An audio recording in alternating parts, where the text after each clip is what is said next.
Imagine you're hundreds of meters below the ground in a dark, cramped tunnel, exhausted from a day of mining tin ore. And that's when you hear it, a faint tapping sound, and it's coming from further down the tunnel. Maybe it's just your imagination, but you swear as you look down there, you can see a dark shape moving about, an even blacker shadow against the darkness of the pit. You shine your lamp to get a better look, but of course there's nothing there. And yet that knocking sound persists. In fact, you swear it's getting closer. And then a series of loud knocks, seemingly on the wall right next to your head. And that's it, you've had enough. You bolt out of there, leaving your equipment behind, and you never enter the mines again. You've just had a close encounter with a knocker, a strange entity said to inhabit the tin mines of Devon and Cornwall. Hello everybody, Shrouded Hand here, and I thought that as we're now in the spookiest month of the year, I'd look at some spooky stories. One of my favourite settings for a scary story is deep underground. At least when you encounter something unearthly above ground, you can usually run away, but I imagine it's a whole different matter when you're in a narrow passageway deep under the earth. The knockers, or knackers, of Cornish folklore are said to be grotesque humanoid creatures similar to a gnome or goblin, but they're dressed in a grim parody of traditional miners' gear. Most often though, you don't see them, you just hear them. Their rhythmic knocking sounds are often seen as benevolent. Miners would follow these knocks and they would be led to rich veins of tin ore. Other times the knocking would warn of impending cave-ins or bad air. On other occasions the knockers would be mischievous or even downright sinister.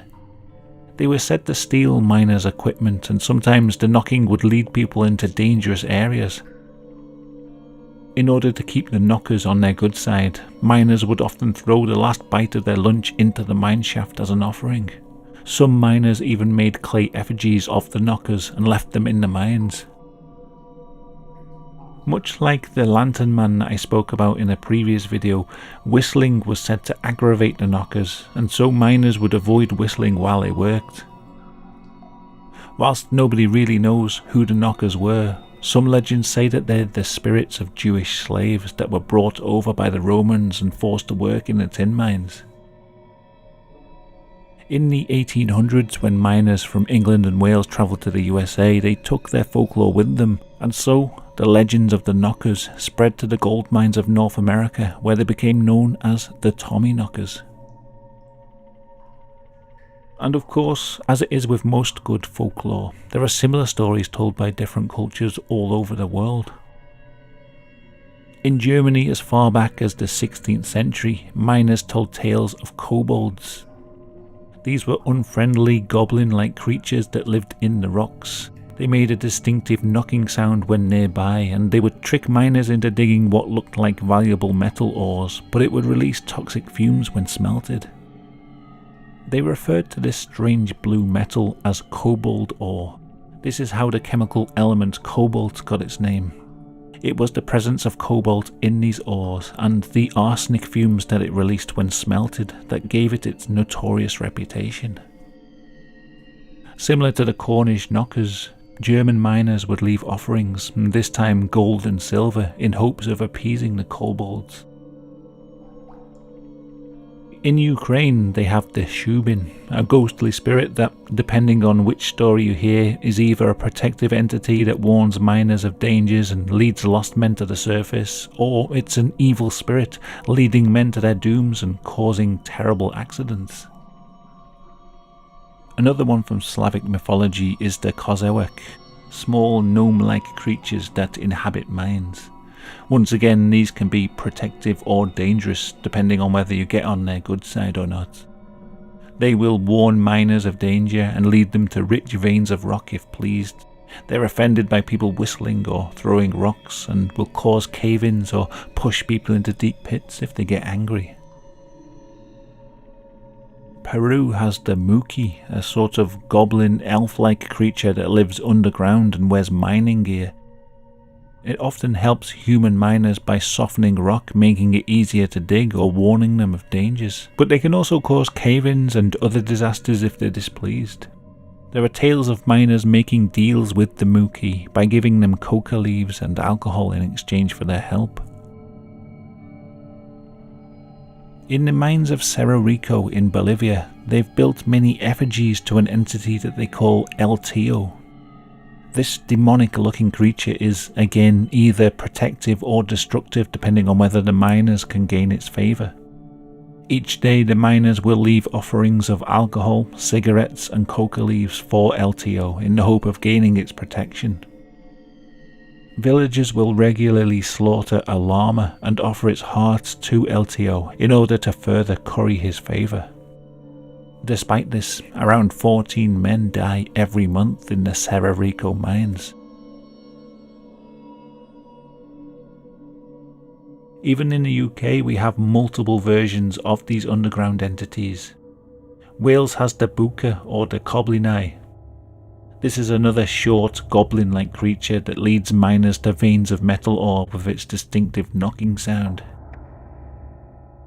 The pits of northern England have the Blue Cap. This is a creature that appears as a blue flickering light in the darkness and leads miners to rich veins. It would also push heavy coal-laden carts to the surface. An account in the Colliery Guardian of 1863 states that the Blue Cap was considered such a valuable worker that a full miner's wages were left for it every fortnight in one corner of the mine. A similar but more sinister entity also inhabited the northern mines. He was called Cutty Soames. This creature was known for playing tricks on miners and hindering their work. He particularly liked cutting through ropes when they were left unattended. And so we can see many similarities in these stories. The idea of the creatures being both helpful and harmful, the leaving of offerings to appease them. Even the size and shape of these beings are similar across many cultures. So is there any rational explanation behind these stories? Well, mines are just eerie places at the best of times. Not that I've been in one, but I've read enough miner stories to know that being in the true darkness of a mine causes the other senses to heighten. Very quiet sounds become amplified. You become aware of any minute changes in the atmosphere. On top of that, I've heard people say that the weird acoustics of the pits mean that noises from far away can sound much closer than they are. Someone digging in the distance can appear to be coming from just around the corner. Footsteps can echo, so it sounds like someone is walking behind you. It's very easy in this situation for your imagination to run wild. Add to that the fact that mining can be a dangerous job. The knowledge of past miners' deaths and the fears for your own safety can only add to this unworldly atmosphere and set your nerves on edge. It's only natural in this situation for strange stories to occur, especially in the past when they had children working down the mines. Another explanation I've heard is that the rocks and support beams in a mine can make a distinctive banging sound just before a cave-in. This might explain why some thought the knockers were thumping on the wall to warn them of impending danger. It doesn't tell the whole story though. One thing I wonder is, why do so many stories speak of these strange little men? Surely if it was all just in your imagination, you could imagine any type of creature, but everyone seems to see the same goblin-like beings. Now I can kind of understand why there are so many similar reports in places like Germany, Wales and England. After all, a lot of our folklore stems from the same Germanic mythology, but how come these little men have been seen in places like Peru? Perhaps there's more to these stories than mere superstition. In Robert Hunt's book, Popular Romances of the West of England, published in 1865, he says that miners don't like the sign of the cross being made underground, and there was a time when somebody drew a cross on the wall as a marker, and he was told by the other miners to change it to something else. This he links to their reports of seeing little demons and imps underground. Again, I'm reminded of the Bolivian miners who, despite being devout Catholics above ground, entrust their lives to a demonic entity below ground. Could it be that these underground realms are home to something far older than our ancient mythologies and religions? Something primal, lodged deep in the collective consciousness of all humans. Maybe it's man's encroachment into these places, as we dig away the eons-old rock that somehow breathed life into this primal memory. As mining modernized, it brought with it electric lights, ventilation, and noisy machinery. And so, the old superstitions of the past slowly faded away. But not completely. Still, there are reports of miners seeing strange, inexplicable things down beneath the earth, weird lights and noises that defy any rational explanation. I'll leave you with a few stories from the book Presence in the Pit, compiled by Brian Long. This is a collection of reports from miners, mostly in northern England, of the weird things they've seen in the pits. The first one is titled The Conveyor of Change, and it's written by an anonymous source. It says, 2 of us were riding the belt out at Markham, me and Snowy. We were both exhausted. The belt was wet and muddy, and the girders hung low, so we had to lie down in a black, sticky, wet mess. I dreamt of a cold foaming pint in the club. I'd just make last orders, God willing.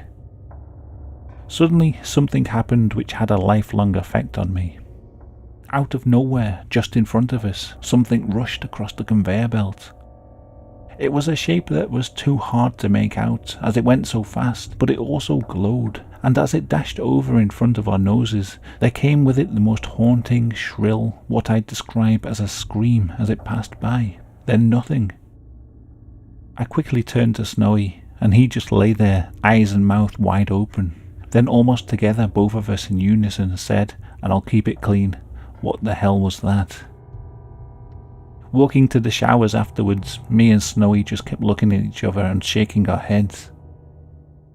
Snowy went long-term sick, and through stress-related issues never worked there again. He swears it had nothing to do with the encounter, but I'm sure it had everything to do with it. As for me, I carried on working there, but refused to ever ride a conveyor belt again. So the next story is titled The Haze, and it was written by Chris Campbell. It says, just a bit of background first. During the 1980s at the Prince of Wales pit in Pontefract, where I served 10 years before leaving the industry, there was a terrible period of about 2 years where, unfortunately, about half a dozen men were killed in various accidents, all in the Castleford 4-foot and Warren House seams. A lot of weird activity went on down there. Men claimed to have seen apparitions, heard voices when there was no one else down there at the time, being pinned to the floor at snap time and not being able to stand up. The list was endless, and nobody ever admitted to experiencing anything due to the endless ridicule you got in the pit. To comply with mining regulations, disused seams and districts of the pit where the airflow was were still required to be examined every 24 hours, so a deputy had to do the long walk around those areas. One night, and it was always nights when anything happened, a deputy called Jimmy H went on the long walk. About 2 hours after he set off, suddenly he appeared in a state of near panic at the bottom of the south intake drift.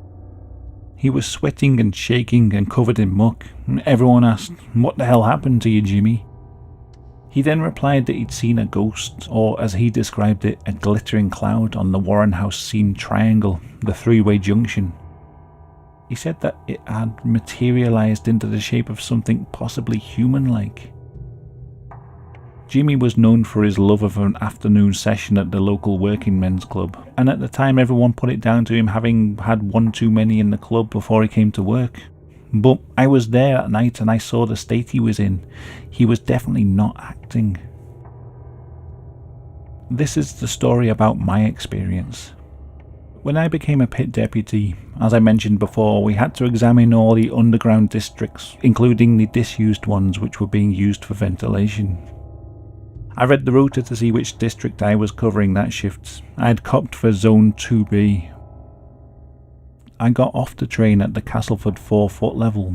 All the lads on the train were going crazy and saying, "Woo, watch out for ghost." So me being me, acting all brave, I tell them all to F off. Finally the train rumbles on down the drift, and I'm there, all on my lonesome. I went through the steel air doors, and with a clang I was in total and utter darkness, until I got to places lit where the conveyor belts were running. Eventually I reached the triangle, the three-way junction, where Jimmy had had his experience all those years before. I got to the east return stopping, where the workings had been exhausted and the tunnel bricked up with breeze blocks. As I walked towards it, there was a ventilation sheet known as a brattice hung up to disperse any gas via the ventilation flow. I ducked under the brattice to the right hand side. Then I saw what I can only describe as the breeze blocks shimmering. The best I can describe it is like on a very hot day when you look onto the road ahead and the heat makes the road appear to be shimmering from side to side. I ducked back under to the other side and all was normal, so I ducked under again. The apparition was still there, so I retreated. Okay, I thought to myself, this has to be gas or a trick of the light. I was armed to the teeth with gas testing equipment. I tested the atmosphere again, but there was again nothing, no gas readings at all. So then I got a bit brave, or stupid, and I ducked under the brattice again. Sure enough, the shimmering cloud was still there. So me being me, I think, well, I am tough. I'm a bouncer on the doors, so I ain't scared. So I walked towards this apparition, but as I got nearer, the apparition became more animated or agitated, and the breeze blocks on the stopping wall seemed to start really swirling about. I then walked a bit closer to it, maybe 20 feet away, but then it started to seem much more aggressive, and it was like in a 3D effect. So that was it. I lost my bottle, and I did one. I admit I proper bottled it, and I reversed out sharpish. Hell, I crapped myself, and imagined the bloody thing jumping out on me at every junction I got to, but thankfully it didn't.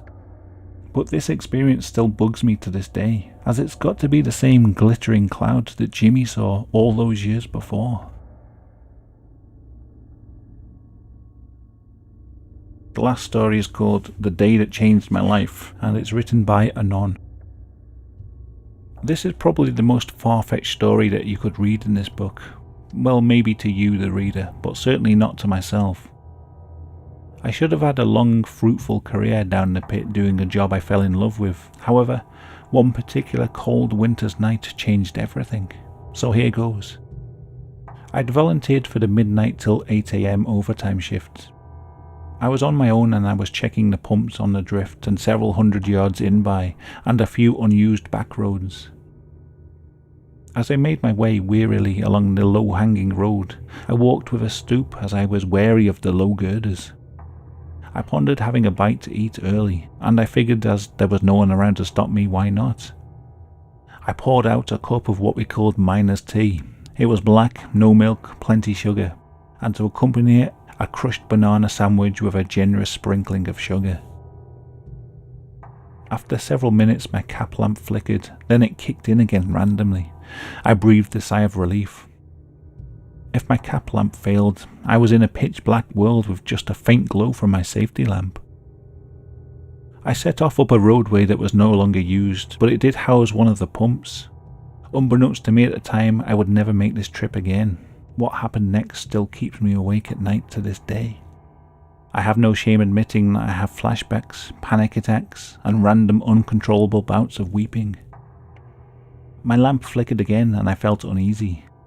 I know I need to check this pump and get out. Trying to keep myself distracted, I hummed to myself, then sang lowly, but the echo from my voice just made things worse. As I strained my eyes to look up ahead of me, I could see a shape that shouldn't really be there. It was a dark, shapeless shape, if that makes sense. It was not a miner. It couldn't be. I know I was down there all alone. Besides, there was no light coming from his lamp. The shape was gently moving towards me. The sweat was running down my face. I almost froze. I was totally focused on this shape moving towards me, and suddenly it seemed to stop, and then, this is difficult to even type, there was the most terrifying, loud ear-piercing, eerie, high-pitched scream, and totally unexpected, the shape rushed towards me and straight through me. I felt strange, to be honest. I can't really explain what I felt. I turned around to see where this shapeless thing went. I couldn't see anything anywhere. It was gone. I staggered out to the cage. I didn't speak to the onsetter. I grabbed a shower. I just couldn't comprehend what had happened. To be truthful, I don't think I'll ever recover from that day. The very next day, I handed in my notice. I didn't offer any explanation. I just quit. I never wanted to set eyes on that place again. One thing that strikes me about these stories is how reluctant they are to speak about them. Most of the tales in this book end with them saying something like they didn't tell their workmates about the sighting for fear of being ridiculed. It makes me wonder if such sightings were more common than we think, and what sort of things have been seen that haven't been reported. Sadly, I haven't found any reports that describe those goblin-like creatures of old legends. I'll put a link to that book, Presence in the Pit, in the description. It's fairly short, but there's a good few stories in there that give me the creeps, so check it out if you're into that sort of thing. I'm not being sponsored to shill that book or anything, I just quite like it. Okay, and that's pretty much all I've got to say on the subject. Let me know what you think the knockers are in the comments, whether you think it's goblins, ghosts, or overactive imaginations. Thanks to everyone out there who's supporting the channel. It means a lot that you like my stuff enough to want to help me make more. I know most people probably subscribe for the true crime type of content, but hopefully you don't mind me indulging in some spooky stuff now and then. 'Tis the season after all. Anyway, thanks for watching. If you like the folklore type stuff, I've made a playlist for all this content. Check it out, and I'll see you in the next video. Until next time, goodbye.